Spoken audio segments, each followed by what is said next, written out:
All right, welcome into Off the Radar here on Sikkim 365 Radio, taking a look at some stories outside of what we normally discuss, college hoops and college football. On occasion, there will be a college hoops, college football story in this segment, but it's kind of our opportunity to take a look around the rest of the world of sports, and I think most of the time is probably going to be committed to one story today because Major League Baseball has announced that they will not start on time the 2022 season. The lockout continues, and it looked last night, Bob Nightingale, baseball reporter, was tweeting out a lot of stuff. He seemed to be right there in the room next to everything that was going on because he was giving updates constantly. And at one point late last night at like 11:30 or 12 or something Central Time, I started to see almost like a celebration amongst baseball fans because it appeared as if they had agreed on a postseason format. Now, they had a postseason format that included, I want to say it was like 14 teams, so like half the league. And you had players, I think Jock Peterson might have been one of them, that was not a fan of that idea of basically, half the league making the playoffs. But I don't know where it went from there. I looked away for a little while, and then by the end of the night, they were still working. And then today we get the news, all that work was for naught. They're not going to start on time. At least the first two regular season series of the season have been canceled now. And the prospect, of course, of there being much more. But as of right now, the first two scheduled series of the regular season officially canceled. It's the first work disruption for Major League Baseball since the 94-95 strike. They have now been in this owner-driven lockout for 90 days at this point. And Rob Manfred actually got a question about, why did you guys not really start working on this until the last few days? Like, why were you just now having meetings? He had a really smart-ass response to that. He had another smart-ass response to, who's the reporter that's leaving here pretty there's a reporter he had a really just jerk response to. And he also had a quote about the fact that they're, keeping the fans' best interest in mind. That's always top of mind for them, which is just total garbage. He's smiling the whole time. There's all these pictures of him at these meetings in one picture. And I know you take like a half a second of a person's life and try to define them by that. But, here's this like big ordeal going on in his sport that he's the man in charge of. And he's sitting there practicing his golf swing in one picture, and he's laughing and joking and, being a D to reporters. And I hate the guy. Like, I do not like this guy whatsoever. I haven't liked him from the very beginning, and I definitely do not like the direction that he's taken baseball in. But here we are. There is a strike, and it is going to affect the regular season, at least the first two series. Say what you want to about Bud Selig, but he knew what was best interest for baseball fans was for them to have games to watch and go to. And that was, from the 94 strike on, they made every effort to make sure that never happened. And this is in response to the fact that the Players Association for a good long while had all the power. They really did. And the owners have slowly just used every little trick in the book to take it away from them. And the players just, of course you don't like that. And the owners they clearly don't care about us watching games as fans. Because if they did, they would be negotiating in good faith. And negotiating in good faith isn't letting a lockout happen, one. Two, being 8 weeks before you even make your initial proposal, when you've had all this time knowing what they want. The players haven't really changed what they want. And as far as, their minimums, their benchmarks, and look, I know a lot of people don't want to take, they're calling it players' greed, but look, the owners here are far more greedy because, look, the players are going to lose far more of their income percentage-wise than the owners will. The owners are very comfortable with this, and they're doing this because they know that eventually it'll push the players back into negotiating because we're not just talking about Max Scherzer, who makes $30 million a year, or guys like that. The Players Association is fighting for the guys who are minor leaguers who make $29,000. And they have improved a lot. And I mean, anything would have been an improvement with minor league system as far as travel, hotel, things like that, which is good. But I didn't realize how bad it was until I read an article about how bad travel, hotel, what they get paid, sometimes 5 or 6 guys in one hotel. And I understand maybe that could be a family that's being displaced. But when you're working in a league that's making hundreds and hundreds of millions of dollars, you would think you take care of those who are the next level for you, or at least have that chance to be. Okay. Yeah, so, he had a lot of comments. A lot of people are just shooting holes through basically everything that he had to say, especially the comment about the fans. He said if it was solely within my ability or the club's ability to make an agreement, we'd have an agreement. People are like, well, no kidding, clearly. But yeah, he's not a fan favorite, that's for sure, Rob Manfred. So they worked on it late into the hours last night, could not come to an agreement. And I suppose that, he could have done something else to try and extend this or try to make something happen, but decided against that. And here we are with baseball postponing. And on the chat room, let us know if you're, first of all, any kind of a fan of Major League Baseball. Would a shutdown, whether it's a week or two or a month or so, affect your love of the game, or do you still even have that love of the game? Okay, Craig. I mean, I have a love for the game, but it's getting harder and harder to root for a sport that Rob Manfred's running. I mean, I'll be perfectly honest with you. I mean, I'm not driven fandom-wise by commissioners or authority figures. I'd prefer they just stay out of the way entirely, quite frankly. I'm going to watch the players and the coaches, but I mean, there's way too much Rob Manfred right now in baseball, and it doesn't seem to be doing them any bit of good, but here they are. I don't know. I know Paul's love's not affected, but I'm pissed. I mean, look, the problem is that my love of the game is not going to change because the Red Sox are like heroin to me. So it's tough. I mean, but I love baseball. I'm always going to love baseball, but it's really hard. What I worry about is not just me. I mean, what about, what is going to happen 25 years from now when when you're trying to get people excited about a baseball game? You care about that? If I'm still here, I would. Yeah. I mean, if I'll. Little Paul's running around, and he's got. Who knows? Well, we've got a few of those already. But here's the thing: I love baseball. But I'm telling you, maybe it's because of my age or whatever.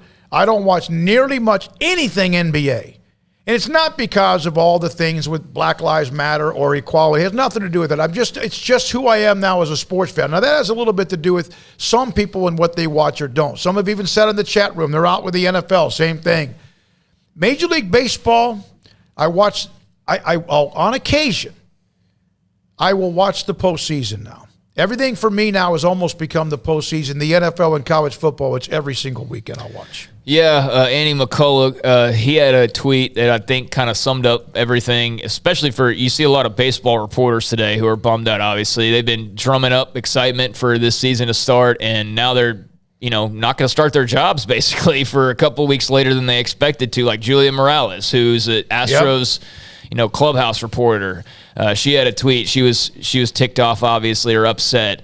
But Andy McCullough, the amount of exhaustion, despair, and anger I'm hearing from people around baseball, people who have dedicated their lives to this industry, is remarkable. The owners are breaking the spirits of the people who run their businesses. So, maybe that's a little extreme. Maybe not. Maybe that's how it feels right now. But, it doesn't feel great in Major League Baseball. Mike Bean said this. What do you guys watch in between the end of the NCAA tournament and the start of football season? I watch baseball. Yeah. I mean, I do. PGA Tour on occasion, certain majors, but that's about it. And look, the 2018 Red Sox was one of my favorite years of watching them. I went to see them in Fenway Park. I saw them in Yankee Stadium. I saw them play against the Rangers.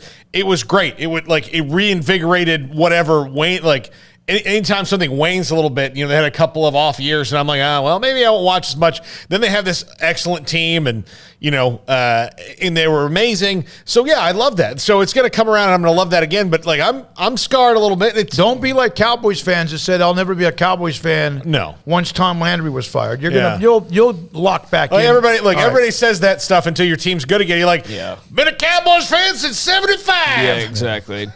Coach K will be coaching his final home game coming up this Saturday against North Carolina. So a perfect matchup to close out his career at Cameron Indoor. And we have stories like this from time to time, like Super Bowl tickets and how much those cost, or national championship game tickets and how much those cost. As you might imagine, though, there are some pretty pricey tickets going right now for Coach K's finale.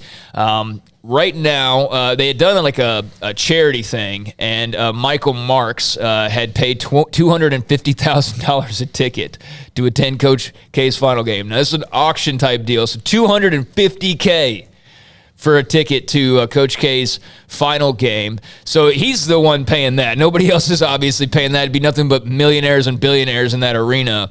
But it is the most expensive ticket in college basketball history. Ticket prices on the secondary market, average price for Saturday range from $7,498 on SeatGeek to $6,336 on TickPick to $5,392 on StubHub, and there are no nosebleed seats available for less than $3,000. So that's the going rate for Coach K's final game against North Carolina at his final game at Cameron Indoor.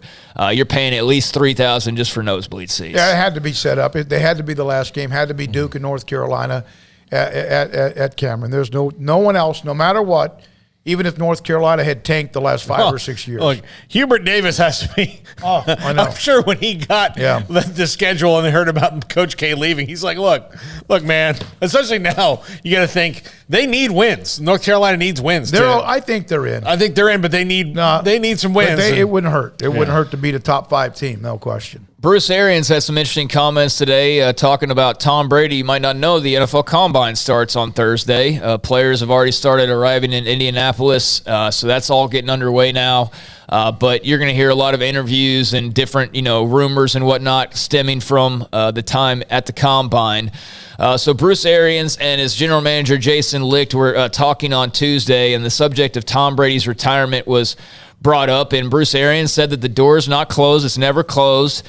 He said that if Tom wants to come back, he's back. If Tom wants to come back, we'll have plenty of money for him, and said that they have stayed in touch. Brady's also stayed in touch with the GM, Jason Licht. He said, Licht said, I think with the Tom Brady, I personally never want to completely close the door. Now, I don't have any information that suggests he's going to come back. I'm very good friends with him. We talk, but we haven't talked about that.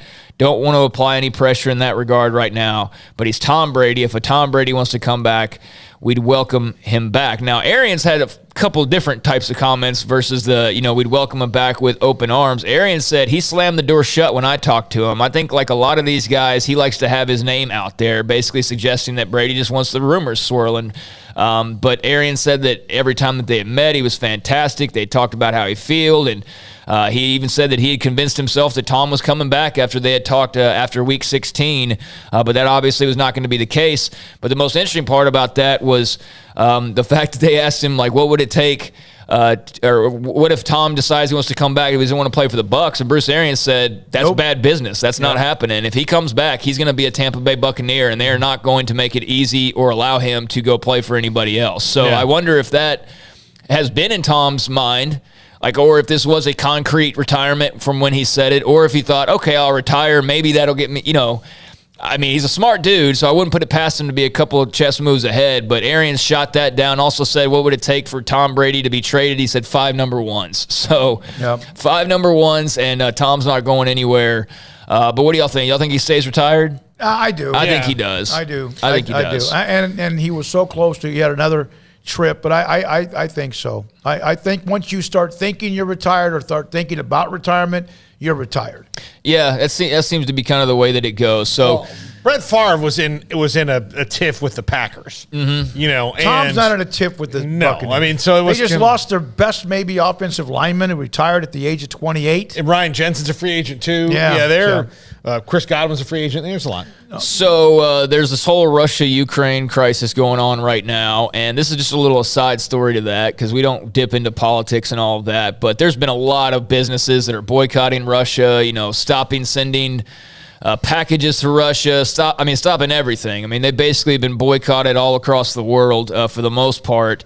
And you might have seen, Vladimir Putin had his honorary judo black belt stripped, which, I mean, that probably hurt his pride a little bit. I don't know. But the sports world has answered the call as well. And hockey equipment manufacturer CCM, if you ever watched hockey, you've had to have seen the pads that say CCM and wondered about them and, with the company and all that. Well, CCM has announced they will stop using Alex Ovechkin primarily, as well as other Russian NHL players for their marketing. This comes after what's been going on in the Ukraine with the Russian invasion. CCM chief executive said, "We're very sad to witness, like the rest of the world, what's happening. Although Mr. Ovechkin is not responsible for the Russian government's actions, we took the decision to not use him or any Russian player on any global CCM communication at this point." Other players are like Dmitry Orlov from the Caps and Evgeny Malkin from the Pittsburgh Penguins. So, yeah, you're not going to see them using Russian advertisers. And, I know there's some that are very empty. It's very much of like the Black Lives Matter feeling of where companies got so over the top. It was like obvious that they were just pandering. I think we're getting to the point where there's going to be some pandering going on here. But CCM hockey getting involved with boycotting Russia. Yeah, Ritz Cracker stands with Ukraine. Exactly, that kind of thing. Yeah. Thanks, Ritz. But send guns. Listen, I don't like this at all. Alex Ovechkin actually came very much out against the war the other day. He said, "I'm Russian, right? Sometimes some things I can't control. It's not in my hands. Please, no more war. It doesn't matter who's in the war. Russia, Ukraine, different countries. We have to live in peace in a great world." I mean, shoot, he knows he's making millions in America. He don't want to go back to real Russia and what he probably grew up with. Mm-hmm. I doubt very highly that he's thinking about that being an alternative lifestyle coming forward. So it's been weird for some Russian athletes that have had to come out and say some things. But yeah, so there's another company that is joining in on the Russia-Ukraine crisis. Very weird story out of the UFC. A former heavyweight champion, Kane Velasquez. I actually just saw him, it was about a year or so ago. He made like a couple random appearances for the WWE, started trying to get into wrestling. He mostly participated in Mexico in AAA in the Lucha Libre promotion. That seemed to be where he got most of his bookings. But he did have a little dabble with WWE, and then they stopped using him.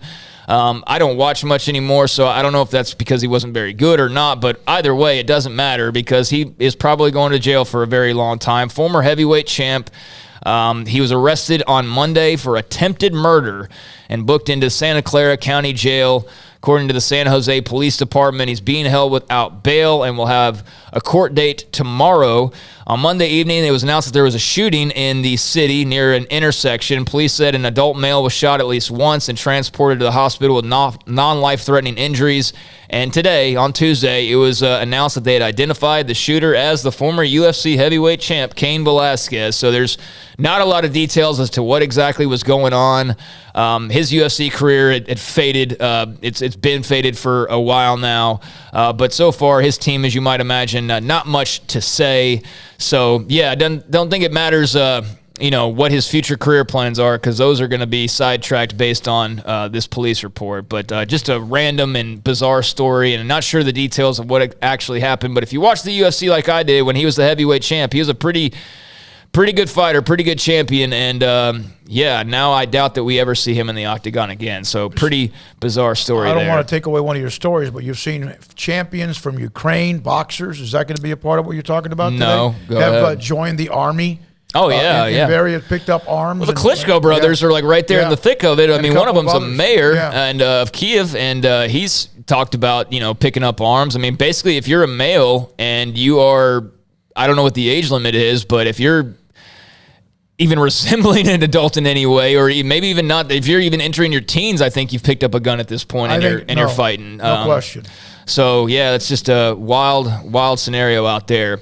And a couple of other notes out of college football. This one remains to be seen, but if it happens, this would be a pretty big-time deal. If you follow TCU football or you followed SMU, you followed Texas, then you know the name Rashad Samples, a very good recruiter. Dallas area guy and has big time connections in Dallas, and he is a part of Sonny Dykes' staff at TCU. But there was a report earlier today that the Rams are planning on interviewing Rashad Samples for their running back position. That's what he is currently at TCU as their running backs coach. So the Los Angeles Rams taking a look at Rashad Samples. Apparently Memphis running backs coach Anthony Jones Jr. is potentially a candidate for that job as well. But Samples, that would be a little bit of a seismic shift in as far as like the recruiting landscape and things like that, because he's obviously very heavily involved, and Brian Carrington as well up there at TCU right now. That would be a big loss on the recruiting trail for them. I had a parent of a player who's at TCU tell me that the atmosphere within the athletic program and within the football program, which was usually a pecking order, Kaz Kazadi, with what he's done with their strength and conditioning, we know what he did at SMU and what we also did at Baylor, has ended any entitlement among the football players. Everybody is the same. There are no your 5-star, your 3-star, your walk-on, your preferred walk-on, your scholarship. He ended that pretty quickly. And the atmosphere there is so much cleaner and refreshing from what I've been told by a parent of a player at TCU football. That's kind of surprising because I don't know. I don't feel like they ever. I don't know what a good example would be of them like playing heavy favorites and not having cohesion there, but that's interesting. I mean, well, maybe it might have been what they got, the head coach, what players were getting based on who they were or whatever, as far as treatment, whatever. But I do know this: that wasn't always Art Briles' style. I mean, he had his stars, right? I mean, when it comes to practice or not practicing, that was something Matt Rule had to deal with once he took over. Yeah, and unfortunately, I have to end with a very sad story here. Word came down a little while ago. Utah State Athletics putting out, and I hate to end on such a sour note, but Utah State Athletics put out this note just a little while ago, and we've had their head coach, Blake Anderson, on the show a couple of different times over the last year or so. I just had him a few months ago, as a matter of fact, and obviously he was at Baylor at one point in time and had a lot of exposure over the past few years in regards to the death of his wife and the battle that she had gone through and that he had gone through alongside of her. And that was all pretty rough. And he managed to come out on the other side of that and, still in the game and still being upbeat and optimistic. But another very tough blow for the Anderson family as today Utah State announced that the son of Blake Anderson had passed away. Said, on behalf of Utah State University, the athletics department, and the football program, our thoughts and prayers are with Coach Blake Anderson and his family following the tragic death of his son. And there were no more details, but man, you talk about a guy who's already been through a lot, and now another whammy from life right there for Blake Anderson. So definitely prayers, positive wishes, thoughts, whatever, towards him and his family. From Hubbard, Texas, just east of Waco. Part of Baylor for a while, of course, at Arkansas State as a coach. He lost his wife to cancer, lost his father like in the last year or two, and then now the death of his son as well. All right. So sorry to end on such a sour note, but I did want to make mention of that, and definitely best wishes for the Anderson family. Can't imagine what these last couple of years have been like for him and for them. But yeah, there's a few things off the radar. All right, two other notes that are kind of off the radar. Russia. Remember the Olympic Games, the figure skater would not be suspended or would not be taken out of competition. Accidentally took that magical combination that helped you as an athlete. Yeah, that was weird.